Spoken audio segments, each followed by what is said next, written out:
Welcome to my channel. This is Priya Bhargav. Today we are going to do another practical of MPCL 007, that is MAPC first year students. This video is for you guys. आज हम एक और practical करेंगे. इससे पहले मैंने एक video बनाया जिसमें मैंने इस पूरे डॉक्यूमेंट का जो गाइडलाइंस करके है इसका डिटेल बताया था और इसके अंदर जो प्रैक्टिकल्स आपको परफॉर्म करने हैं, कैसे कैसे कहाँ से करना है वो बताया था, जो बहुत एक ब्रीफ डिस्क्रिप्शन था. सेकेंड वीडियो जो आया है वो बोबो डॉल के एक्सपेरिमेंट के ऊपर आया था, जो मैंने आपको समझाया था क्या कैसे लिखना है. एंड थर्ड वीडियो जो है उसमें मैंने मल्टीपल इंटेलिजेंस और कोविड-19 में इंटेलिजेंस को की नई डेफिनेशन क्या आई वो, और ये जो interview with an adult, older adult, इसके बारे में मैंने आपको बताया था. आज हम कर रहे हैं लोकस ऑफ कंट्रोल के बारे में. पहले तो हम ये जानेंगे लोकस ऑफ कंट्रोल क्या चीज है. लोकस ऑफ कंट्रोल इससे पहले अभी तक किसी भी स्टूडेंट, किसी भी सीनियर क्लासेस, पहले प्रीवियस जो भी स्टूडेंट्स आए हैं एमएपीसी के, उन्होंने नहीं सीखा है. तो ये आपके लिए एक नई चीज है, इसीलिए आई मस्ट से कि आपको ये चीज करनी चाहिए और सीखनी चाहिए. रॉटर ने 1966 में लोकस ऑफ कंट्रोल को डिफाइन किया था. उनका कहना था कि लोकस ऑफ कंट्रोल जो है एक तरह का पर्सनालिटी ट्रेट है. पर्सनालिटी ट्रेट मतलब कि पर्सनालिटी का एक कैरेक्टरिस्टिक है, एक पार्ट है जो ये बताता है कि आप अपने ऊपर कितना भरोसा करते हैं कुछ काम करने का, यानी अपने कितना खुद के ऊपर कितना बिलीव करते हैं, कितना स्ट्रॉन्ग बिलीफ है खुद के ऊपर कि आप कोई चीज कर पाएंगे. मतलब पर्सनल एफिकेसी पे कितने स्टेबल हैं उस बिलीफ को लेकर. So internal locus of control जो है, दो तरह के ये लोकस ऑफ कंट्रोल होते हैं. एक होता है इंटरनल लोकस ऑफ कंट्रोल और दूसरा होता है external locus of control. Internal locus of control का मतलब होता है कि इंसान ये सोचता है कि जो भी उसके साथ हुआ है उसके पीछे वो खुद कारण है, उसके खुद के एक्शन की वजह से ऐसा हुआ है और सारी चीजें उसके कंट्रोल में है. जबकि एक्सटर्नल लोकस ऑफ कंट्रोल जो है, इसका मतलब होता है इंसान की वो टेंडेंसी जब वो उस पे होने वाले सारी चीजें, कोई भी इंसिडेंट जो उसके साथ होते हैं उसका कारण वो किसी और को ठहरा देता है या किसी और पावरफुल फैक्टर को बता देता है और ये मानता है कि चांस की वजह से हो गया, किसी हादसे की वजह से हो गया, वो उसके लिए जिम्मेदार नहीं है. तो ये internal locus of control and external locus of control, ये आपकी पर्सनालिटी ट्रेट में क्या है ज्यादा. लोकस ऑफ कंट्रोल तो सबके में होता है, लेकिन आपके में क्या चीज ज्यादा है, इंटरनल या एक्सटर्नल, वो हम एक टेस्ट के थ्रू जानेंगे. तो ये जो लिंक है ये उसी टेस्ट का लिंक है जिसको खोलकर हम एनालाइज कर सकते हैं. तो इनकी इंस्ट्रक्शन के अकॉर्डिंगली पहले ये टेस्ट आपको खुद के ऊपर करना है, सो दैट आप टेस्ट को समझ सके कि कैसे करना है, उस टेस्ट को कैसे एडमिनिस्टर करना है, कैसे इवेलुएट करना है. जब आप ये समझ जाएंगे तो आप किसी भी अपने दोस्त, रिश्तेदार, फ्रेंड, एक्वेटेंस, किसी के ऊपर भी ये कर सकते हैं. लेकिन उसको करने से पहले उसके साथ एक अच्छा रैपोर्ट बनाना है, आपको एक अच्छा स्टैब्लिश करना है उनके साथ कांटेक्ट, एंड उनको समझाना है कि उनकी जो रिपोर्ट्स हैं वो कहीं पे वो कॉन्फिडेंशियल रहेंगी, वो किसी के दिखाई नहीं जाएंगी किसी को. और जो इंस्ट्रक्शंस हैं वो आपको सही से समझाना है कि टेस्ट कैसे किया जाएगा, स्कोर्स आपको देखना है, स्कोरिंग कैसे करी जाएगी, और इस तरह से आपको टेस्ट परफॉर्म करना है. जब टेस्ट कंप्लीट हो जाएगा तो आपको रिपोर्ट बनानी है वैसे ही जैसे आपने प्रीवियस ऊपर के प्रैक्टिकल फाइल्स में बनाई थी, जो मैंने वीडियो में समझाया कि कैसे प्रैक्टिकल में क्या क्या डालना है. मैं फिर से बता दूंगी आपको इसमें. और पूरा का पूरा जो डॉक्यूमेंट्स होंगे जिस पे आपने टेस्ट करवाया है किसी का, वो भी आपको उस डॉक्यूमेंट में लगाना है. आप चाहे तो नाम छुपा सकते हैं अगेन.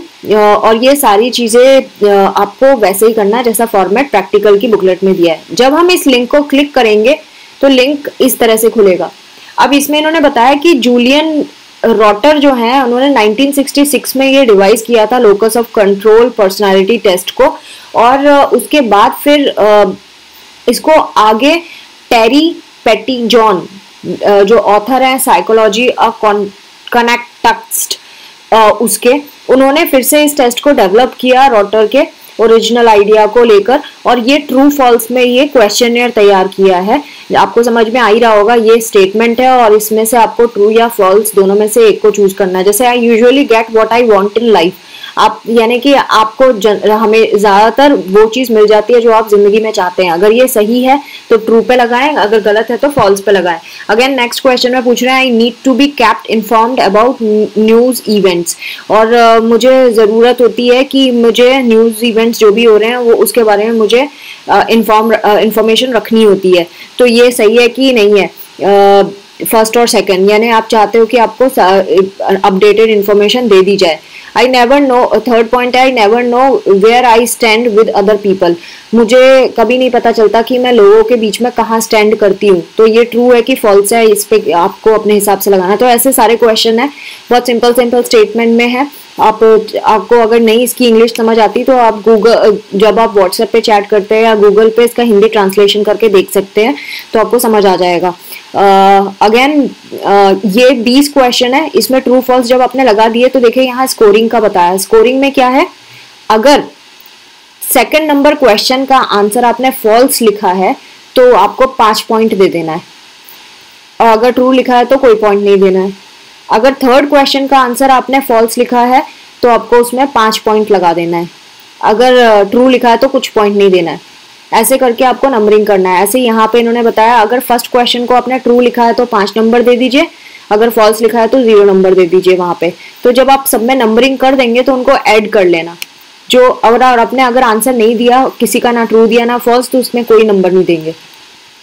आपके जो नंबर आएंगे वो उनको आप जब ऐड कर लेंगे तो आपको देखना है कि किस रेंज में पड़ रहे हैं। आपके 0 से लेके 15 के बीच में अगर मार्क्स आ रहे हैं तो आप very strong external locus of control, इसका मतलब ये है कि आप बहुत ज्यादा दूसरों पर भरोसा करते हैं, दूसरों पे ही रिलाई करते हैं, दूसरे लोगों पे डिपेंडेंट होते हैं कि आपके साथ जो होता है वो दूसरे की वजह से होता है। 20 to 35 के बीच में यानी एक्सटर्नल लोकस ऑफ कंट्रोल है, मतलब काफी हद तक आप दूसरों के लिए ऐसा सोचते हैं कि दूसरे ही उसके लिए जिम्मेदार है। ऐसे करके आप अपना रिजल्ट निकाल सकते हैं। ये सारी चीजें इन्होंने बताई है। अब जब ये हो जाएगा तो ये शीट भी आपको अपने प्रैक्टिकल की मैनुअल में लगाना है। इससे पहले कि मैं आपको प्रैक्टिकल में कैसे करना है इस चीज को प्रैक्टिकल फाइल में, वो बताने से पहले मैं बता दूं, ये वाला जो लिंक है इसको प्रेस करेंगे तो आपको बहुत सारे और तरह के टेस्ट भी मिल जाएंगे पर्सनालिटी टेस्ट से रिलेटेड, जो आपको नहीं करने हैं, आपको सिर्फ इतना ही करना है। जब आप ये कर लेंगे तो आप ये प्रैक्टिकल मैनुअल में अगेन टाइटल लिख देंगे, लोकस ऑफ कंट्रोल है टाइटल का नाम। एम क्या है, to measure the locus of control. Then hypothesis तो है नहीं इसमें। इंट्रोडक्शन में आप लोकस ऑफ कंट्रोल का जो हमने फर्स्ट इसमें पढ़ी थी ना, ये सारी चीजें इसके ऊपर, ये वाला लोकस ऑफ कंट्रोल, ये आपको इंट्रोडक्शन में लिख देना है। एंड देन उसके बाद इन्होंने बताया है डिस्क्रिप्शन ऑफ द टेस्ट, यानी कि ये टेस्ट में क्या क्या चीजें हैं।